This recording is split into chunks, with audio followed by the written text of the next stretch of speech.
Kedatangan Hutama. Sudah 3 hari Darren mengurung diri di mansion. Ia juga memerintahkan pada para anak buahnya yang berjaga untuk tidak mengizinkan siapapun masuk ke mansion. Bahkan Aditama juga Rizka pun tidak mereka terima kedatangannya atas perintah Darren.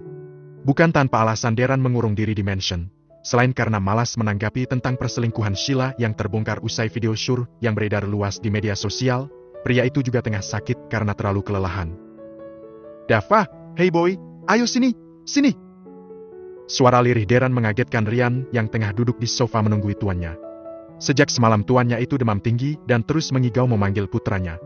Ryan gegas berdiri untuk menghampiri Darren yang masih berbaring di atas ranjangnya. Kedua mata tuannya itu masih terpejam rapat, namun tubuhnya terlihat bergerak gelisah dengan bibir yang bergumam tidak jelas. Sesekali terdengar jelas racawannya menyebut kalimat tentang putranya. "Kenapa tuan demamnya masih belum reda ya? Padahal tadi malam udah diminum obat, udah dikompres juga. Pasti karena saking kangennya sama Dava, kasihan juga kalau gini." Ucap Ryan sembari menatap lekat wajah pucat Darren. Kemudian dengan telaten Ryan kembali mengomprea kening Darren, lalu setelahnya memeriksa perban yang membungkus tangan kanan Darren yang terluka. Di kamarnya, Mera yang semula masih terlelap terpaksa bangun saat merasakan wajahnya ditepuk-tepuk pelan. Siapa lagi pelakunya kalau bukan Dava? Bayi berusia 3 bulan lebih itu kini tengah berusaha membangunkan sangat mama. "Dava, kebiasaan deh. Jam segini pasti udah bangunin mama. Mama masih ngantuk tahu?" Rengek Mera mengeluh. Melihat sang mama sudah membuka mata, bayi itu terlihat tersenyum lebar, kemudian kembali menggerakkan kedua tangannya untuk meraih wajah Mera. Jemari kecilnya bergerak-gerak menekan bibir wanita yang kini terlihat kesal tersebut. "Kenapa? Mamanya nggak boleh marah?" "Iya?" tanya Mera kemudian masih dengan wajah masamnya. Dan disahuti dengan celotehan khas bayi oleh Dava. Gemas melihat itu Mera langsung tersenyum lebar dan memeluk tubuh mungil Dava, melampiaskan rasa gemas dengan menciumi wajah Dava hingga membuat bayi itu ikut gemas menjambak-jambak rambut sang mama. "Astagfirullahalazim, masih pagi, belum kedengar azan subuh juga, malah udah pada gulat." Omel Merisa yang kini sudah berdiri di depan pintu kamar putri dan cucunya. Mera dan Dava kompak menghentikan aksi mereka lantaran terkejut mendengar teguran dari Merisa dan langsung menoleh ke arah wanita sepuh yang kini terlihat melangkah mendekat ke ranjang. "Dava nih ma, masih pagi buta udah bangunin aku. Padahal aku periksa popoknya juga masih kering, niat ngerjain mamanya kan berarti." Adu Mera yang membuat Merisa ikut tertawa. "Ya namanya juga anak bayi, kan juga biasanya Dava bangunnya pagi." Ucap Merisa sembari mengusap lembut kepala cucunya usai ikut bergabung ke atas ranjang. "Mama sendiri kok udah bangun? Gak mungkin kebangun karena suara aku sama Dava kan?"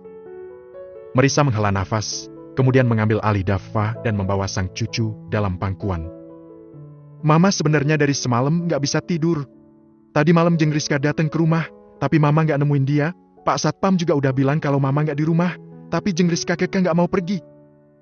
Dia nangis-nangis di teras depan rumah, cerita katanya minta maaf atas kesalahan Darren, karena udah bikin kamu depresi. Katanya putranya udah kena karma. Sekarang Darren juga depresi dan mengurung diri di mansionnya. "Mama kok jadi kasihan ya dengernya." Ucap Merisa bercerita dengan wajah nelangsa. Kening Mera berkerut dalam mendengar cerita dari mamanya, kemudian gadis itu tersenyum miring. "Mama percaya sama ceritanya Tante Rizka?" Mera bertanya dengan sebelah alis terangkat. "Keluarganya Darren kan udah terkenal tukang manipulatif ma. Aku pribadi sih gak percaya sama omongan Tante Rizka yang bilang Darren sekarang jadi depresi. Tapi kalaupun iya ya syukur sih." Lanjut Mera berucap tak acuh. Layaknya anak yang sudah bisa mencerna ucapan dari sang mama, Dava yang berada dalam pangkuan neneknya kini terlihat fokus memperhatikan wajah Mera yang tengah berbicara. Bahkan saking fokusnya mulut bocah bayi itu sampai mangap terbuka. "Ih anak ini, masih kecil udah pinter ngupingnya." Omel Mera dengan tangan yang bergerak mengusap wajah putranya. Merisa langsung terkekeh geli, mengarahkan wajah snack cucu untuk menghadap ke arahnya sambil berucap. "Emangnya Dava ngerti nenek sama mama lagi ngomongin papa kamu, Tapi iya loh ma, Dava tuh kelihatannya emang kayak anak yang udah ngerti gitu kalau dengerin orang lagi ngomong." Sahut Mera menimpali ucapan sang mama.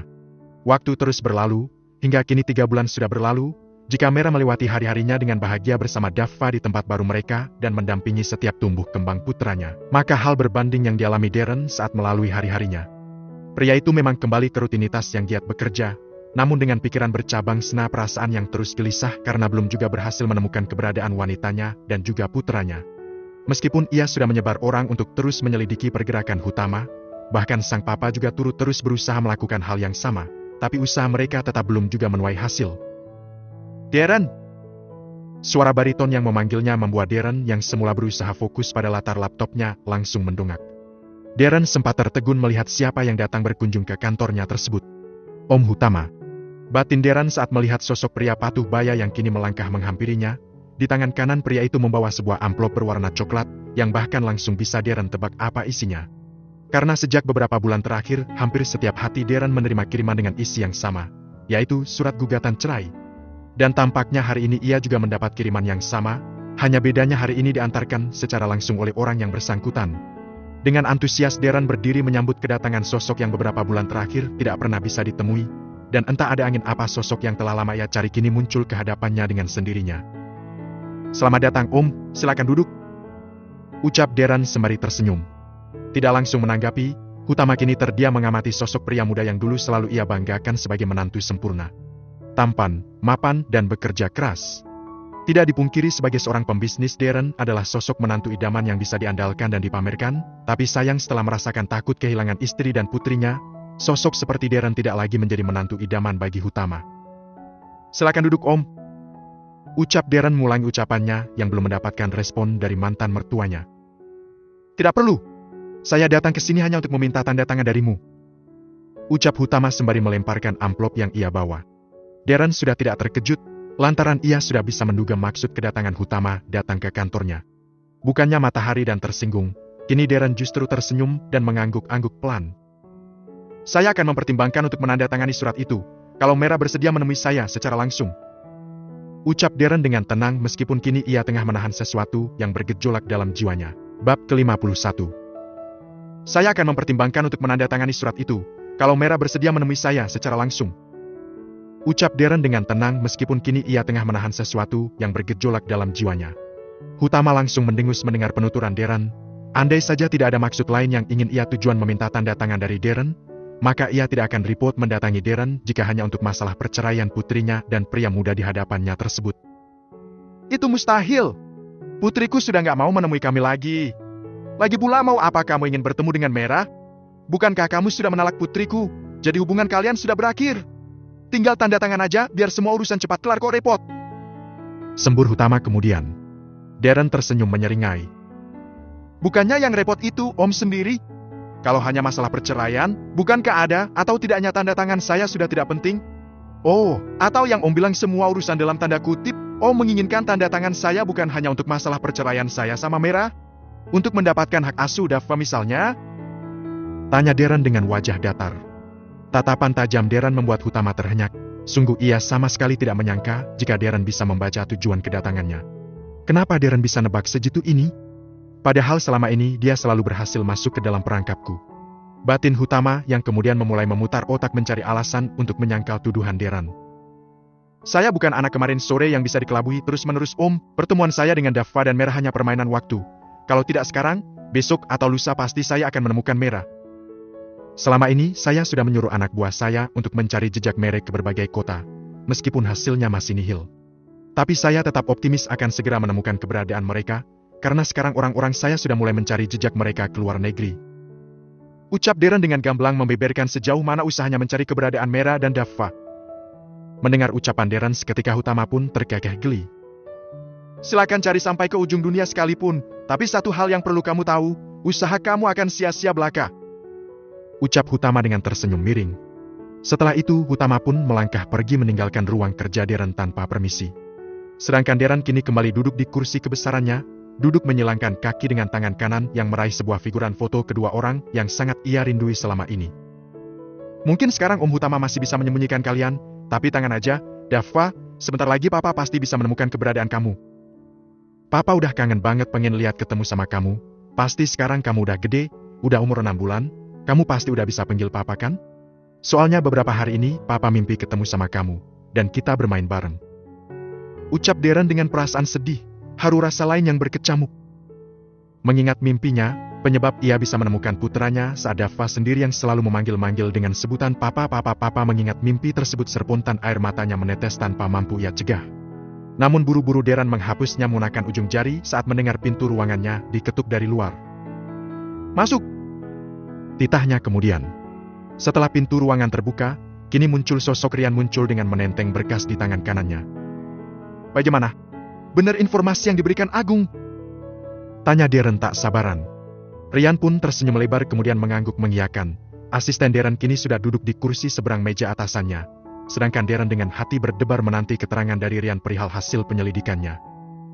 Saya sudah datang ke tempat penjual tanaman yang dimaksud sama Agung Tuan, dan benar, beberapa bulan lalu Pak Hutama membeli banyak jenis tanaman dan pohon di sana. Saya sengaja mengatakan ingin membuat taman di halaman rumah bertema alam, dan Tuan tahu. Penjual itu langsung merekomendasikan banyak tanaman sesuai tema yang epik, bahkan untuk sama sekali tidak saya duga, beliau juga menunjukkan beberapa contoh hasil dari pembuatan taman yang menggunakan tanaman mereka, dan salah satunya adalah milik Pak Hutama. Entah ini keteledoran Pak Hutama yang tidak meminta penjual tanaman itu untuk memprivasinya, atau memang pihak penjualnya yang nakal. Buktinya saya meminta informasi kemana pemesanan Pak Hutama diantar, orang itu langsung memberitahu alamat rumah Pak Hutama, bahkan dia bilang besok akan mengirimkan pesanan ke alamat itu lagi. Bagus! Seru Darren kegirangan memotong ucapan Rian. Kita buat Om Hutama sibuk membuat jejak kepergian Mera ke luar negeri, jadi kita bisa lebih mudah menyelidiki ini. Dan aku yakin informasi dari Agung itu nggak meleset, kalau ada yang janggal di rumah Om Hutama yang terlihat sepi, tapi asisten rumah tangga mereka selalu berbelanja kebutuhan rumah seperti biasanya. Bahkan Agung pernah diajak buat ikut belanja beli keperluan anak kecil. Buat siapa lagi kalau bukan buat putraku Daffa? Ucap Darren yakin. Iya Tuan, saya juga yakin kalau sebenarnya Nyonya Mera dan Dien Daffa tidak pernah pergi kemana-mana. Sahut Rian yang juga merasa yakin. Papa. Pekik Daffa nyaring. Bocah itu kini tengah bermain bola plastik dan memukul-mukulkannya ke karpet dengan gemas. Daffa curang ah. Mama gak suka deh, masak dari tadi manggilnya papa terus. Mama, ayo panggil mama. Ucap Mera gemas. Papa. Sahut Daffa sambil tersenyum lebar. Mama. Papa. Mama. Papa. Mama Daffa. Mama. Seru Mera kesal. Bukannya merasa takut, Daffa yang semula tengah duduk kini justru menggulingkan tubuhnya ke samping dengan tertawa terbahak-bahak. Sepertinya bocah yang sudah mulai merangkak itu terlihat sangat senang melihat mamanya marah.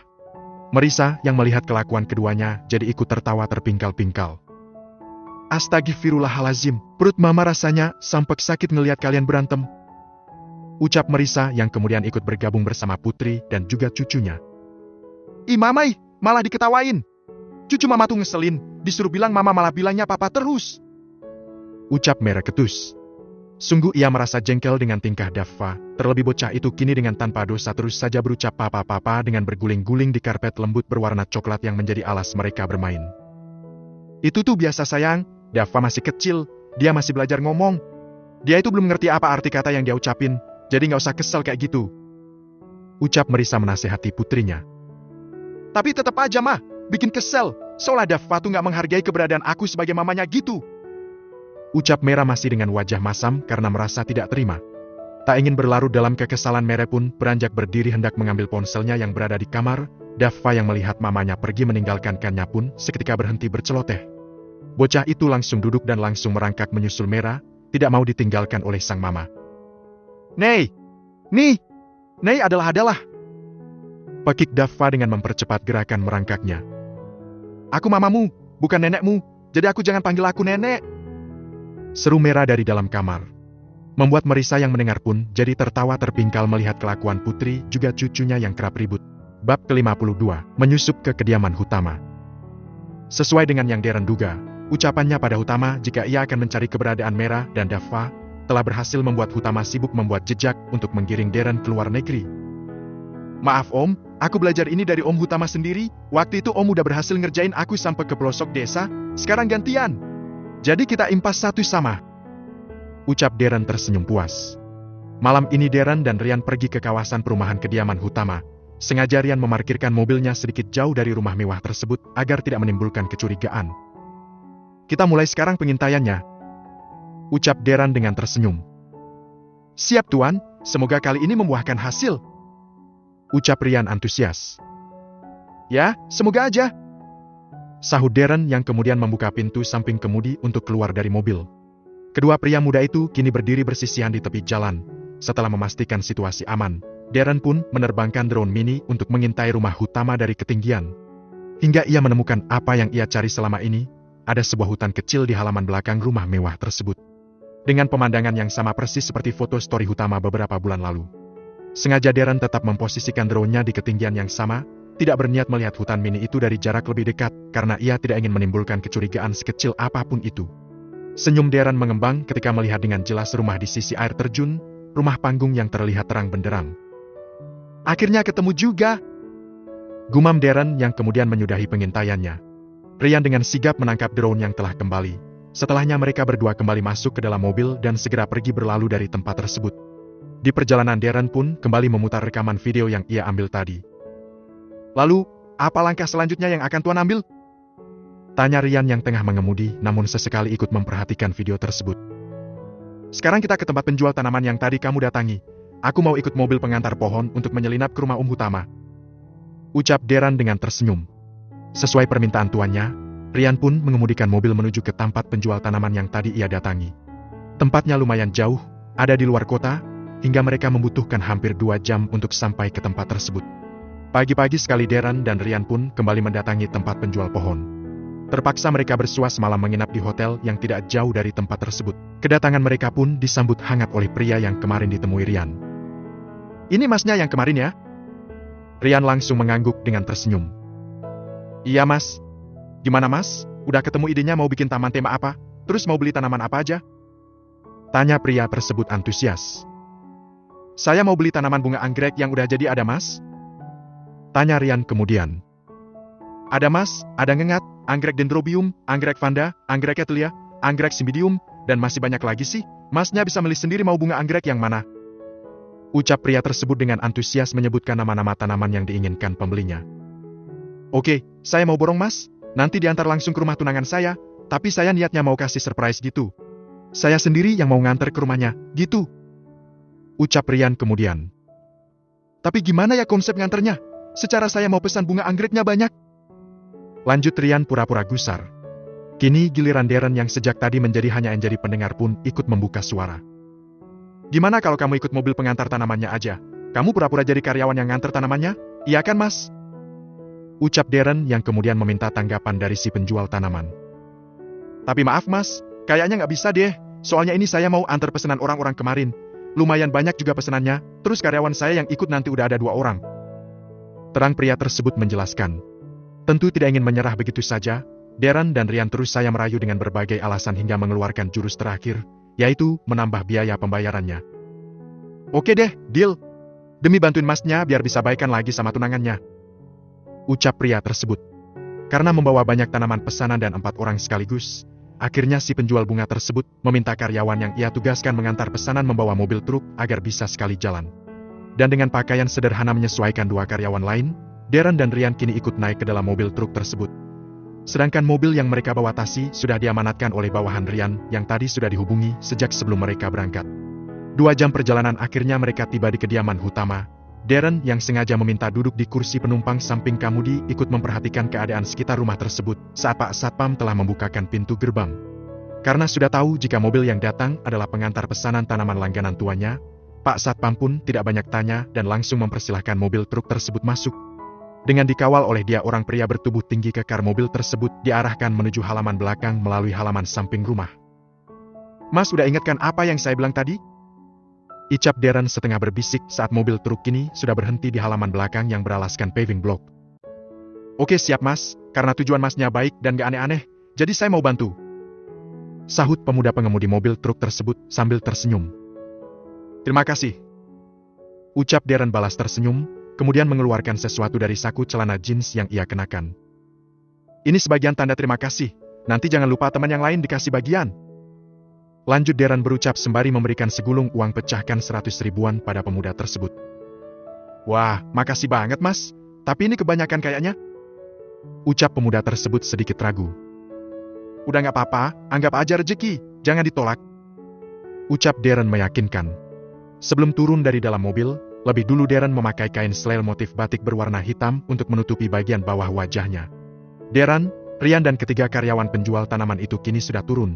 Di depan mereka ada 3 orang pria yang sengaja ditugaskan untuk mengawasi. Ini mau langsung ditanam kayak biasanya ya? Tanya salah satu dari penjaga tersebut. Ya om, kayak biasanya langsung ditanam sesuai requestnya mau ditanam sebelah mana? Sahut pemuda yang tentu sudah dikenal oleh para pengawal tersebut, karena sudah beberapa kali datang mengantar tanaman ke rumah tuan mereka. Kok tumben bawa teman banyak? Biasanya paling banyak cuma bertiga. Ucap penjaga yang lain dengan tatapan tajam menelisik. Iya om, soalnya ini nganter tanaman pesanannya banyak, makanannya kami bawa mobil truk, biar sekali jalan dan gak terlalu capek kalau ngajak banyak temen. Sahut pemuda si pengemudi mobil truk. Sontak ketiga penjaga itu melongok ke dalam bakal mobil truk, mereka kompak mengangguk-angguk mengiyakan. Oh, ya udah, kerja yang bener, jangan bikin kerusuhan atau kesalahan sedikit pun kalau nggak mau dapat masalah. Silakan diturunkan tanamannya, nanti mau ditanam di bagian mana terserah sama nona kami, kalian tinggal turutin aja apa kata nona, jangan ngebantah. Ucap penjaga yang lain menegaskan. Bibir Darren berkedut di balik selea yang ia kenakan mendengar ucapan pria tersebut. Nona? Aku yakin nona yang dimaksud orang ini adalah Mera. Dava, papa datang, semoga nggak ada halangan lagi buat kita ketemu, papa udah kangen banget sama kamu. Batin Darren bersorak senang. Bab ke-53, bertemu. Dengan hati berdebar Darren melangkah menyusuri jalan setapak yang bertabur bebatuan kecil, menuju ke arah suara deru air yang berasal dari air terjun buatan yang semalam ia lihat. Ini konsep tamannya bagus bener ya, jadi bikin betah lama-lama di sini, suasananya adem. Ucap Rian yang berjalan di belakang tuanya. Darren yang mendengar ucapan Rian pun merasa setuju, jika tempat tersebut sangat sejuk dan memiliki pemandangan hijau yang indah sehingga sedap dipandang mata. Pantes sih kalau Mary tetap betah dikurung di sini lama-lama. Sahut Darren kemudian. Tidak berselang lama mereka pun tiba di tempat tujuan. Darren yang berada di barisan paling belakang selain Rian, tiba-tiba menghentikan langkah saat melihat pemandangan di depan sana. Mera? Batin Darren menyebut nama wanita yang kini tengah menyambut kedatangan mereka. Wanita itu mengenakan daster modern lengan pendek dan panjang sebagai lutut, dengan rambut diikat cepol khas wanita tersebut. Meski dengan tampilan yang sangat sederhana dan tanpa polesan, wanita dengan baju warna mocha yang ia kenakan, membuatnya terlihat sangat cantik natural dan juga anggun. Kenapa penampilan Mera jauh berbeda dari biasanya? Kenapa dia kelihatan berubah, lebih ramah dan... Darren tidak melanjutkan dugaan tentang Mera lantaran tidak sanggup membayangkan andai hal itu benar terjadi, jika ada pria lain yang berhasil membuat Mera berubah. Kenapa ini yang datang ramah banget? Tanya Mera sembari memperhatikan satu persatu pria yang ia tahu sebagai tukang tanaman tersebut. Iya mbak, kebetulan nganter pesanannya banyak, jadi sekalian bawa temen banyak biar cepat selesai. Jawab si sopir truk tadi yang memang berada di barisan paling depan. Akhirnya mereka mulai disibukkan menanam tanaman sesuai dengan arahan Mera, pun dengan Rian dan Darren yang sesekali mencuri kesempatan untuk memperhatikan Mera. Dadanya terasa berdebar saat melihat senyum Mera yang mengembang sempurna. Senyum yang dulu pernah ia nikmati saat mereka tengah berkumpul bersama komunitas motor setahun lalu. Iye, tunggu-tunggu. Langkah Darren yang tengah menuju ke arah belakang rumah panggung pun terhenti saat mendengar suara Mera yang ada di belakangnya. Darren yang semula hendak memeriksa di area belakang rumah tersebut terpaksa urung dan berdiri mematung dengan perasaan was-was saat menyadari Mera melangkah semakin mendekatinya. Kamu mau kemana? Terus itu bawa apaan? Tanya Mera yang kini justru sudah berada di hadapan pria yang menurutnya terlihat aneh. Darren tampak gugup dan kebingungan saat kini Mera memperhatikannya dari ujung kepala hingga ke ujung kaki. Ini mbak, mau ke belakang, nanam bunga anggrek. Jawab Darren dengan berpura-pura mengubah nada suaranya untuk mengelabui Mera. Bunga anggrek? Tapi aku nggak pesen bunga anggrek tuh, kok malah dikasih bunga anggrek? Tanya Mera penuh selidik. Tapi tunggu deh, kalau diperhatiin muka kamu kok mirip banget kayak. Mera sengaja menjeda ucapannya, entah mengapa ia merasa senang saja melihat wajah tertekan pria yang kini berdiri di hadapannya. Deg. Darren yang semula sudah merasa was-was kini bertambah. Khawatir jika Mera mengetahui ia adalah Darren dan berakhir mengusirnya tanpa memberi kesempatan dirinya untuk bertemu dengan Dava. Kayak maling yang ayam yang ketangkep basah sama warga. Seloroh Mera yang kemudian tertawa cekikikan. Sungguh dalam hati ia mengira jika pria di hadapannya adalah Darren. Namun mustahil lantaran setelah ia amati tubuh pria itu terlihat lebih kurus dengan potongan rambut yang lebih panjang dan berantakan, berbanding terbalik dengan Darren yang selalu tampil rapi dan wangi di setiap kesempatan. Amanya bisa aja. Sahut Darren ikut terkekeh kecil. Meskipun merasa lega karena Mary tidak curiga, ia masih berusaha menenangkan debaran di dadanya. Padahal niat saya sebenarnya mau maling hati mbaknya. Celetuk Darren kemudian. Mera yang semula terkekeh langsung terdiam, memperhatikan wajah Darren dengan seksama. Sebenarnya kamu kelihatan ganteng sih, tapi sayang aku udah punya suami, jadi gombalannya nggak mempan. Ucap Mera kemudian. Kedua mata Darren mengerjap pelan mendengar ucapan Mera. Suami? Apa suami yang Mera maksud itu aku? Atau pria lain? Monolog Darren dalam hati. Sungguh ia merasa sangat penasaran dengan suami yang Mera maksud. Bahkan dengan kurang ajarnya dalam sudut hati Darren merasa bahagia karena sudah kadung percaya jika suami yang Mera maksud adalah dirinya. Mbaknya udah punya suami? Tanya Darren setelah beberapa detik larut dengan perasaannya sendiri. Udah punya anak malah. Sahut Mera cepat. Suaminya siapa? Kamu. Deg. Darren terhenyak, kedua sudut bibirnya yang tertutup kain selea langsung mengembang sempurna. Mera yang melihat pria di depannya salah tingkah sontak tertawa terbahak, dia sampai memegangi perutnya saking merasa lucu melihat tingkah pria di hadapannya. Kamu itu kok lucu bener sih? Bisa-bisanya malah shouting kayak gitu. Jangan gede rasa Arya, suamiku ada di dalam rumah, lagi tidur, jadi kamu jangan aneh-aneh kalau nggak mau dijadiin samsak sama suamiku. Ucap Mera yang kemudian berjalan berlalu meninggalkan Darren yang masih diam mematung. Mas, jangan bengong di situ nanti kesambet, dan nanam bunga anggreknya mending di bagian depan aja. Darren langsung kembali badan saat mendengar Mera berbicara padanya, diperhatikannya punggung wanita yang kini kembali melangkah untuk menjauh. Penampilannya memang terlihat berubah, tapi caranya menggoda atau sengaja mengerjai, entahlah. Tapi bagi Darren Mary baru saja menggodanya, sama seperti ketika mereka bertemu di komunitas motor mereka. Mera selalu tanpa malu menggodanya di depan banyak orang. Darren membuang nafas kasar, perasaannya menjadi galau antara rasa bahagia dan juga kecewa. Bahagia lantaran bisa kembali merasakan debaran saat digombali oleh Mera, namun kecewa juga saat membayangkan Mera sudah mendapatkan pria lain selain dirinya. Apa benar Mera udah nikah lagi? Makanya dia betah tinggal terkurung di sini. Padahal dulu saat di mansion dia bersikeras buat kabur. Padahal jelas-jelas dia di sana juga tinggal bersamaku sebagai suaminya. Tapi di sini dia kelihatan lebih bahagia. Apa itu karena dia tinggal sama suaminya? Tapi siap suami Mera, seperti apa dia? Apa dia lebih tampan dariku? Lebih kaya? Atau lebih segala-galanya? Darren bergulat dengan banyak tanya dari batinnya. Sampai-sampai ia terlonjak kaget saat baginya ditepuk oleh Rian. Maaf Tuan, sudah bikin kaget, soalnya dari tadi saya panggil Tuan tidak merespon. Ucap Rian merasa bersalah. Nggak apa-apa, ada apa? Tanya Darren yang tidak mempermasalahkan perihal ia kaget karena kedatangan Rian. Di depan Tuan, Nyonya Mera menggendong Dendava dan diajak ke depan rumah. Ucap Rian yang seketika membuat Darren melebarkan kedua matanya. Apa? Dava ada di luar? Tanya Darren masih dengan ekspresi wajahnya terkejutnya. Iya Tuan. Sahut Rian meyakinkan. Tidak ingin kehilangan kesempatan, Darren segera melangkah lebar untuk menuju ke bagian depan rumah panggung tersebut, dan benar saja, tepat di depan anak tangga Mera tengah berdiri sembari menggendong Dava yang sepertinya tengah bangun tidur tersebut. Dava, putraku, ini papa datang sayang. Bisik Darren yang tentu hanya ia sendiri yang bisa mendengarnya. Papa. Ucap Dava dengan memukul-mukulkan kedua tangan gemuknya ke udara. Mama? Papa? Mama? Ucap Mera mengajari putranya. Dava yang kini tengah menatap lurus wajah mamanya seperti tengah serius memperhatikan apa yang mamanya tersebut ajarkan. Papa. Sahut Dava berucap dengan mulut mungilnya yang terbuka. Sontak saja Mera berdecak kesal mendengar kata yang diucapkan oleh putranya tersebut. Darren yang memperhatikan keduanya pun terkekeh kecil mendengar ucapan sangat putra yang membuat jantungnya berdebar hebat karena merasa bahagia. Putraku sekarang udah bisa panggil papanya. Lagi Darren bergumam lirih. Perlahan tapi pasti Darren melangkah maju untuk menghampiri Mera dan juga putranya. Darren jantung berdebar dan perasaan bahagia yang membuncah, lantaran rasa rindu yang sekian lama terpendam kini akhirnya dapat teruraikan juga. Bab ke-54, Luapan Rasa Rindu. Darren menghentikan langkah kakinya tepat di samping Mera, pria itu sudah hampir menangis saat mendengar putranya terus memanggil-manggilnya. Meskipun padahal bocah berusia 6 bulan itu memang baru belajar berbicara dan kata pertama yang sudah fasih ia katakan hanya kata papa. Tapi bagi Darren, putranya itu tengah memanggil dirinya karena rindu, sama seperti dirinya yang sudah sekian purnama menantikan pertemuan mereka.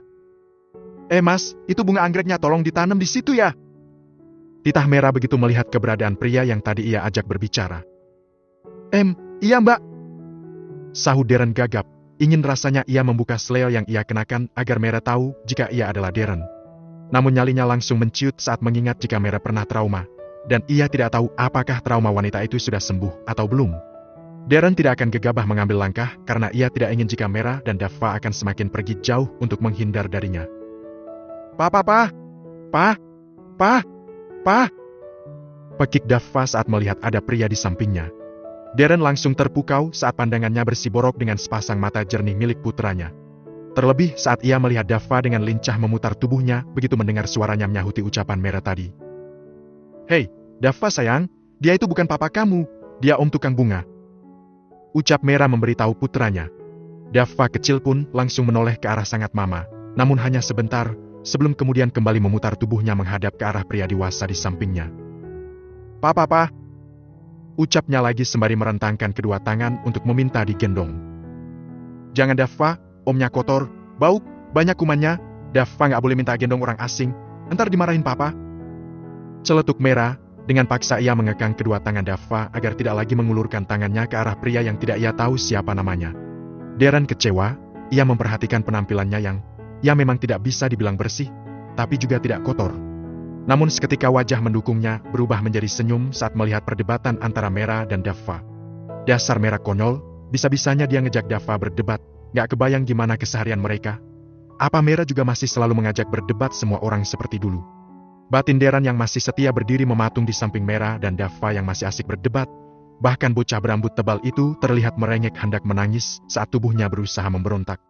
Bersamaan dengan itu, Marissa yang semula ada di dalam rumah langsung keluar saat mendengar kegaduhan di depan rumah. Astagfirullahalazim Mera, ada apa sih kok ribut-ribut gitu sama anak sendiri? Omel wanita parubaya tersebut sembari menuruni anak tangga untuk menghampiri putri juga cucunya. Ini loh ma, masak Daffa minta gendong sama tulang tanaman, ya aku nggak bolehin, karena kotor. Sahut Mera memberitahu sang mama. Seketika Darren menundukkan kepala saat kini Marissa beralih memperhatikannya. Marissa memperhatikan penampilan pria yang dimaksud putrinya dari atas sampai bawah. Nggak kotor kok Ra, itu emang bajunya Lucy gitu, tapi bersih. Ucap Marissa beralih menoleh ke arah putrinya. Wanita parubaya itu langsung mengambil alih sangat cucu dari gendongan putrinya saat melihat wajah memerah Daffa yang menatapnya menghibah. Saat sudah berada dalam gendongan dang nenek, kini Daffa kembali mengulurkan kedua tangannya ke arah pria yang sebenarnya adalah papa kandungnya tersebut. Darren yang sudah sangat rindu sekaligus merasa iba melihat putranya pun tidak bisa menahan diri lagi. Ia menulis selangkah dan langsung mengulurkan tangan hendak menyambut tubuh putranya. Namun ia dibuat terkejut saat tiba-tiba tangannya ditepis dengan kuat oleh Mera. Jangan lancang kamu ya, mau pegang-pegang anakku. Sembur Mera galak. Mera, kamu itu apa-apaan sih? Jangan gitu ah. Kau tegur Marissa menatap tidak suka pada putrinya. Kini Marissa beralih menatap pada pria di sampingnya. Nama kamu siapa? Tanyanya kemudian. Nama? Tanya Darren dengan wajah terkejut. Bukannya menjawab, ia justru kembali bertanya. Iya, mamaku nanya nama kamu siapa? Mera yang menyahuti dengan mengulang pertanyaan mamanya. Nama saya, Deden Bu. Sahut Darren kemudian. Oh Deden, ya udah kamu cuci tangan dulu di sana. Cucu saya pengen digendong sama aku soalnya. Tolong ya. Ucap Marissa lemah lembut. Iya Bu. Jawab Darren, sungguh ia sangat bahagia saat ini. Tapi ia berusaha mengontrol rasa tersebut agar tidak terlihat terlalu mencolok. Cuci tangannya yang bersih ya. Jangan lupa pakai sabun. Teriak Mera sembari memperhatikan pria yang tengah mencuci tangan di ujung rumah sana. Siap Mbak. Darren menyahuti dengan semangat. Tidak lama kemudian Darren kembali ke tempat semula. Tanpa mau membuang waktu Darren langsung mengulurkan kedua tangannya ke arah putranya. Daffa dengan wajah sumringah dan tertawa lebar langsung menyambut uluran tangan pria yang ingin menggendongnya. Papa. Ucap Daffa dengan suara nyaringnya sembari mengangguk-anggukan kepalanya ke arah Darren. Daffa, dia bukan papa kamu. Ucap Mary tidak suka. Mera, udah dibiarin, Daffa mana ngerti, dia itu emang cuma masih bisa bilang papa-papa doang. Ucap Marissa sembari mengusap lengan putrinya. Udah mending sekarang kamu nyamperin tukang bunga yang lain, ngasih arahan kamu maunya tanamannya ditanam di mana aja, biar nggak salah nanam kayak waktu itu. Lanjut Marissa berucap. Oh ya, aku sekalian mau nyuruh mereka mindahin tanaman yang kemarin salah tempat nanamnya. Ucap Mera mengiyakan. Namun sebelum ia pergi berlalu, wanita itu sempat menatap tajam ke arah Darren, sengaja memberi isyarat agar Darren tidak macam-macam. Setelah Mera pergi untuk menghampiri para tukang tanaman, Marissa kini kembali memperhatikan pergerakan cucunya. Daffa terlihat sangat bahagia dan terus berceloteh dengan wajah riang. Melihat hal itu Marissa jadi ikut terbaru. Maaf ya Deden, cucu saya jadi ngerepotin kamu. Ucap Marissa dengan wajah segan. Enggak kok Bu, sama sekali nggak repot. Lagi pula saya memang suka sama anak kecil. Sahut Darren cepat. Mana mungkin aku merasa repot tante, Dava adalah putraku, dan bisa menggendongnya seperti ini adalah tujuanku datang kemari, dan beruntung mimpiku selama beberapa bulan terakhir akhirnya kesampaian juga. Batin Darren mengungkapkan perasaannya dalam hati. Wah, kebetulan sekali, cucu saya sebenarnya juga paling suka kalau digendong sama orang laki-laki. Kalau kakeknya di rumah, dia sampai nggak mau lepas atau jauh-jauh dari kakeknya. Tapi sayang suami saya orangnya sibuk, jadi jarang ada waktu buat main bareng cucu. Makanya Dava langsung pengen minta gendong pas ada kamu di sini. Terang Marissa panjang lebar. Oh, maaf Bu, memang papanya cucu ibu juga sibuk ya? Tanya Darren dengan hati-hati. Dengan sesekali ia melirik ke arah dalam rumah sana. Papanya Dava? Pertanyaan Marissa langsung diangguki oleh Darren. Putri saya itu udah cerai, papanya Dava itu galak, suka KDRT, makanya putri saya minta cerai. Sahut Marissa pelan. Darren langsung diam termenung seperti tengah memikirkan sesuatu. Tapi, tadi kata mamanya Dava, papanya Dava lagi ada di dalam Bu. Ucap Darren dengan hati-hati. Harap-harap cemas menanti jawaban dari wanita parubaya di hadapannya. Kening Marissa sontak berkerut dalam mendengar ucapan pria muda di hadapannya. Tadi putri saya bilang gitu? Tanya Marissa merasa tidak yakin. Iya Bu. Sahut Darren cepat, dengan ekspresi wajah polos penasaran. Ada-ada aja, emang si Merah. Ucap Marissa tersenyum. Oh ya, karena cucu saya anting digendong sama kamu, saya titip sekalian ya, saya mau masuk ke dalam rumah dulu sebentar. Pamit Marissa yang langsung dijawab anggukan oleh Darren sebagai respon. Setelah Marissa berlalu pergi, kini tinggallah Darren dan Dava saja, tidak membuang waktu, ia langsung mengajak Dava ke sudut menghadap ke arah tanaman sebagai pembatas. Ia segera membuka kain selea yang menutupi wajahnya dengan kedua mata yang terasa memanas. Darren pun menciumi wajah putranya, memeluk erat tubuh Dava, yang kini hanya diam dan terlihat kebingungan melihat perilaku pria yang menggendongnya. Tapi beruntung Dava tidak menangis atau memberontak, seolah mengerti, bocah itu malah menatap lekat wajah Darren yang kini terlihat sendu dan juga bahagia. Dava, ini papa sayang, papa datang, papa kangen banget sama kamu juga kangen kan sama papa? Bisik Darren bertanya dengan kedua pipi yang basah oleh derai air mata. Bab ke-55, Kesempatan. Sempat terbersit rasa ingin membawa Dava pergi dari tempat itu, tapi Darren berpikir ulang tentang resiko apa yang akan ia hadapi setelahnya. Benar kata sang papa jika sebagai papa kandung Dava ia lebih berhak atas hal asuh putranya tersebut, tapi Darren sadar satu hal, jika Dava tidak bisa hidup tanpa Merah. Hal itu bukan hanya sebuah pernyataan semata, tapi sudah terbukti ketika putranya tersebut hampir mati beberapa bulan lalu saat Merah pergi, lebih tepatnya dirinya lah yang mengusir Merah pergi. Papa. Suara celoteh Dava seketika menyadarkan Darren dari lamunannya. Putra kecilnya itu kini tengah menarik-narik kain selea yang menggantung di lehernya. Apa sayang? Darren bertanya lirih pada putranya yang kini tangan kecilnya beralih hendak menyentuh bibirnya. Lihat papa ya, perhatikan wajah papa, supaya kamu gak lupa kalau ini papa, oke? Baru saja Darren usai berucap, pria itu dibuat gugup saat mendengar suara Merah dari kejauhan tengah mencari keberadaan putranya. Dava, mama udah nyariin, sekarang kita ke mama dulu ya. Papa mau pakai selea lagi buat nutupin wajah, supaya mama gak tahu kalau ini papa. Dan Dava, kamu jangan ngadu ke mama kalau Om Deden ini adalah papa Darren, ya? Ucap Darren yang berusaha mengalihkan rasa gugupnya dengan terus mengajak Dava berbicara. Sedangkan di dalam rumah Merah sudah panik memanggil-manggil nama putranya yang tidak terlihat keberadaannya. Membuat merisaukan yang baru saja keluar dari kamar mandi pun sampai terheran melihat ulah putrinya. Ada apa sih, Ra? Tanya merisaukan pada sang putri setelah ia tiba di ruang tamu. Dava mana, Ma? Mama bawa Dava ke kamar mandi? Bukannya menjawab pertanyaan sang mama, Merah justru balik bertanya. Ya enggak lah, kamu ini ada-ada aja. Lah, terus Davanya kemana, Ma? Aku cariin keliling rumah nggak ada. Sahut Merah cepat dengan wajah panik. Tadi mama titipin sebentar sama Deden, soalnya tadi mama tiba-tiba mules. Ucap Marissa dengan tenang menjelaskan. Apa? Mama nitipin Dava ke Deden? Pertanyaan Merah langsung mendapatkan anggukan dari mamanya. Astagfirullahaladzim mama. Kok bisa-bisanya sih nitipin cucu ke sembarang orang? Gimana kalau Deden punya niat jahat mau nyulik Dava? Cecar Mary tidak habis pikir kenapa mamanya bisa si ceroboh itu. Merah, dengerin mama. Kamu itu jangan terlalu parnoan Lagian mana mungkin Deden mau nyulik Dava, rumah kita ini pertama jaganya ketat sayang. Di depan ada 3 orang yang jagain, belum lagi di luar sana ada 2 satpam juga, jadi nggak mungkin ada orang yang bisa keluar dari rumah ini dengan aman misal dia punya niat jahat, apalagi mau nyulik Dava. Terang Marissa yang menganggap jika putrinya terlalu khawatir.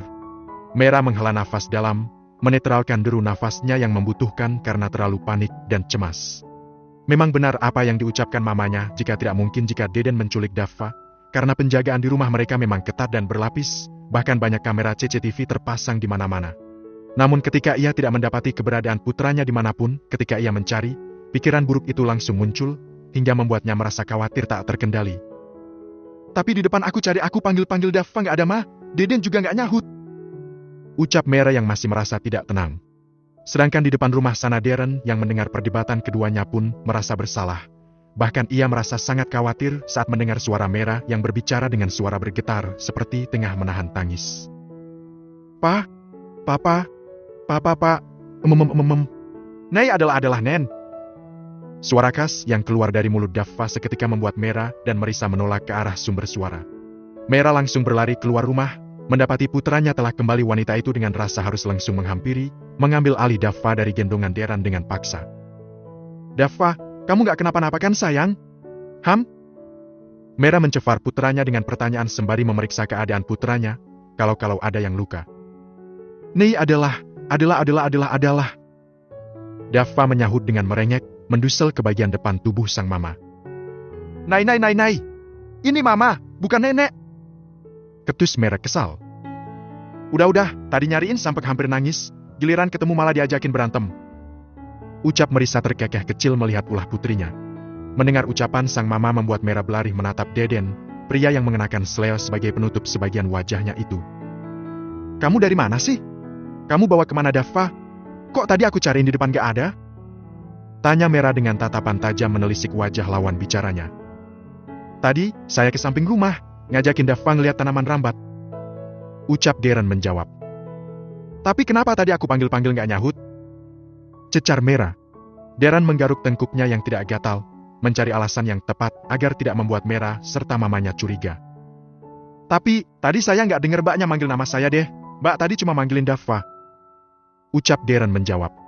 Sontak saja Mera membuang nafas kasar dan memutar bola mata jengah. Astaga, ya harusnya tadi kamu nyahut pas aku manggil Dava, kan dia lagi sama kamu. Lagi pula mana aku tahu kalau Dava sama kamu, jadi nggak mungkin aku manggilin Deden gitu. Sahut Mera kesal. Loh, mbaknya jangan salah. Tadi sebenarnya pas mbak manggil-manggil Dava, Davanya denger langsung tengok kanan tengok kiri. Dia juga nyahutin kok, tapi mbaknya nggak denger. Jadi sebenarnya bukan salah saya atau Davanya loh. Ucap Darren mendebat. Sontak saja Mera melotot galak. Oh, jadi kamu malah nyalahin aku? Asal kamu tahu ya, yang namanya orang tua itu pasti khawatir kalau nggak nemuin keberadaan anaknya. Apalagi setelah tahu kalau anaknya dibawa sama orang yang kayak kamu. Jadi wajar kalau aku curiga. Sembur Mera. Lah, emang saya kenapa mbak? Nggaknya wajah saya kelihatan kayak wajah-wajah orang kriminal ya? Mata Mera memicing, kemudian tersenyum miring. Ya mana aku tahu. Kan wajah kamu ketutup kain itu. Coba sekarang kamu buka itu kainnya, biar aku bisa lihat wajah kamu, biar aku nilai wajah kamu itu kayak wajah kriminal atau bukan. Tantang Mera. Sontak saja Darren langsung memegangi kain selea penutup wajahnya, bukan untuk dibuka, melainkan untuk memastikan jika kain tersebut tidak terlepas. Kalau aku turutin kemauan Mera, bisa kacau semuanya nanti. Batin Darren gamang. Ayo lepas sekarang. Desak Mera yang sebenarnya juga merasa penasaran ingin melihat seperti apa wajah pria bernama Deden tersebut. Lagi Darren menggaruk tengkuknya yang tidak gatal karena bingung, mencari alasan yang tepat agar Mera dan Marissa tidak curiga. Saya nggak berani mbak, soalnya saya suka mimisan kalau lihat cewek cantik. Takutnya nanti kalau saya bukan seleo ini, terus saya mimisan, kan saya jadi malu. Celetuk Darren nyengir, berlagak seperti salah tingkah saat melihat Mera mengulum senyum. Meskipun sebenarnya ia memang salah tingkah, gugup juga, disertai dada yang ikut berdebar membuatnya merasa tidak karuan. Mera sendiri hampir menyemburkan tawa mendengar ucapan konyol dari pria di depannya tersebut. Haf. Mera membuang nafas panjang sebelum membuka suara untuk menanggapi ucapan Deden. Ini sebenarnya gimana sih konsepnya? Kamu bilang Alisan gak mau buka kain itu karena malu takut mimisan, karena kalau ngeliat cewek cantik kamu mimisan kan? Iya. Sahut Darren cepat. Lah terus gimana konsepnya Bambang? Yang dipakai buat nyiatkan mata. Kenapa yang kamu tutupin malah hidup sama mulut? Tanya Merah kemudian.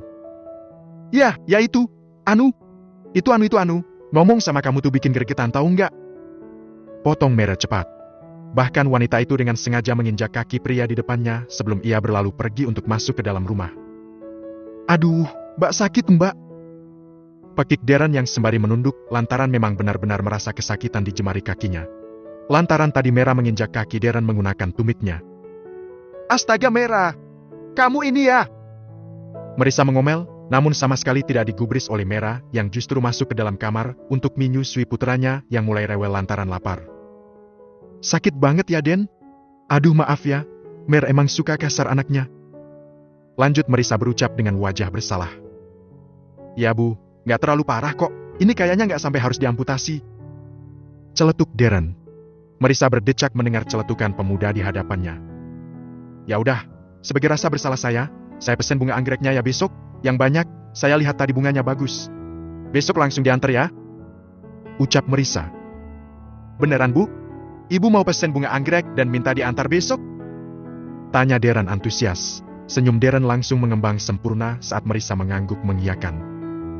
Oke siap Bu, besok pesanan bunga anggreknya bakal langsung diantar, saya sendiri yang ikut ngantar barangnya besok. Lanjut Darren dengan kedua marah berbinar bahagia, lantaran mendapatkan kesempatan untuk besok bisa bertemu dengan Merah dan Dava lagi. Bab ke-56, kembali kecewa. Menjelang malam, Merah kini tengah berada di rumah panggung sendiri, sedangkan sang mamam tengah berada di rumah lantaran ada keperluan. Menemani Dava yang Mas Hendra saja aktif bermain dan belum mau diajak tidur, Merah kembali teringat dengan kehadiran siang tadi. Kenapa tinggal kukumat pas sama Deden? Gak dipungkiri sebenarnya dia tuh lucu sih, iya gak sayang?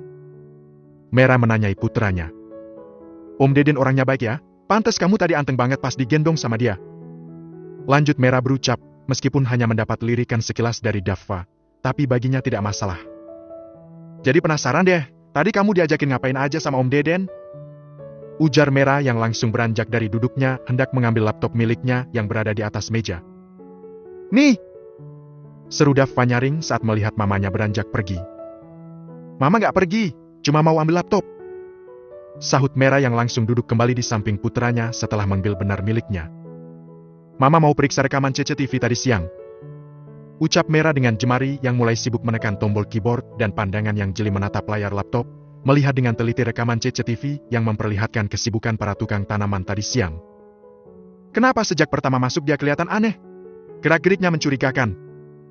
Gumam Merah dengan kening berkerut. Wanita itu semakin tajam memperhatikan setiap apa yang dilakukan oleh Darren yang ia tahu bernama Deden tersebut.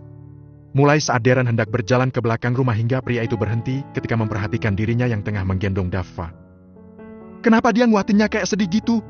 Apa jangan-jangan dia? Merah menggantung ucapannya, tidak ingin menerka lebih dulu dan memilih untuk kembali memperhatikan apa yang dilakukan oleh pria tersebut selanjutnya. Sampai pada saat ia pergi, disusul oleh sang mama yang masuk ke dalam rumah, dan Desen yang sengaja membawa Dava ke tempat yang sepi. Darren? Merah sampai terpekik kaget saat melihat pria yang menggendong Dava membuka kain selail yang digunakan untuk menutupi wajahnya. Jadi benar dia Darren? Tapi gimana bisa? Postur tubuh dan suaranya beda. Nampilannya juga jauh beda kalau sama Darren yang selalu rapi dan wangi di setiap kesempatan. Tapi dia? Apa Darren sengaja nyamar pakai Wi? Monolog Merah dengan gelisah. Merah termenung saat melihat bagian mana Darren memeluk dan menciumi wajah Dava, dan bocah kecil itu terlihat diam tanpa memberontak, berbanding terbalik jika dengannya, Dava seringkali memberontak. Pandangan Merah beralih menatap Dava yang tengah asyik bermain bola warna-warni di sampingnya. Kenapa kamu kelihatan anteng pas sama Darren? Apa karena kamu tahu dia papa kandung kamu? Terus kenapa kamu sering berontak dan berdebat sama aku? Apa karena kamu tahu kalau aku bukan mama kamu? Merah menanyai bocah berusia 6 bulan yang kini menghentikan kesibukannya bermain demi menatap wajahnya. Papa. Oceh bocah itu yang seketika berhasil membuat Merah menangis. Sakit hati dan kecewa, ia merasa pengorbanan dan kasih sayangnya pada Dava selama ini hanyalah sia-sia. Pada akhirnya dia tetap bukan siapa-siapa. Merah menutup kembali layar laptopnya kemudian meletakkan benda tersebut di sampingnya. Wanita itu mengusap wajah kasar, ingatannya berputar pada apa yang ia alami beberapa bulan terakhir, tentang perubahan sikap sang papa, juga mamanya. Ya Allah, apa mereka semua cuma memanfaatkan aku kayak dulu? Apa perubahan sikap papa sama mama hanya pura-pura? Monolog Merah.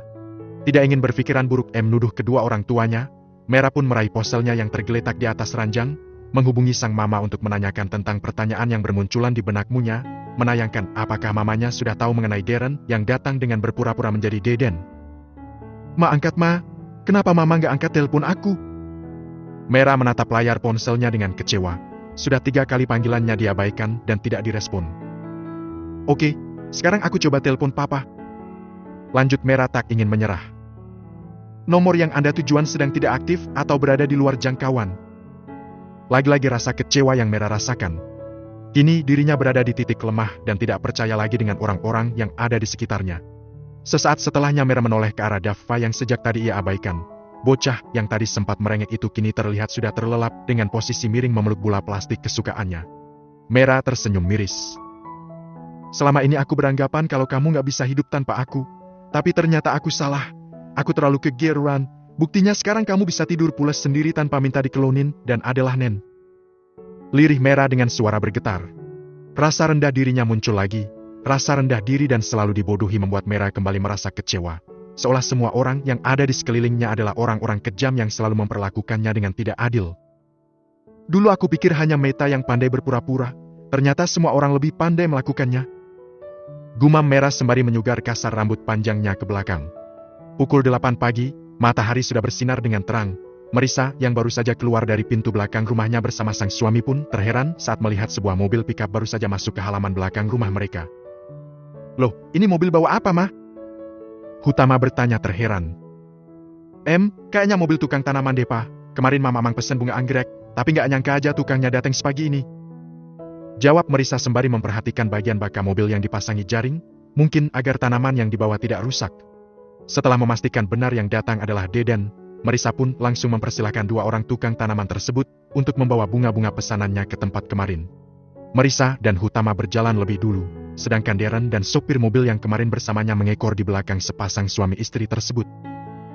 "Kok pintu sama jendelanya masih tutup? Apa Mera belum bangun?"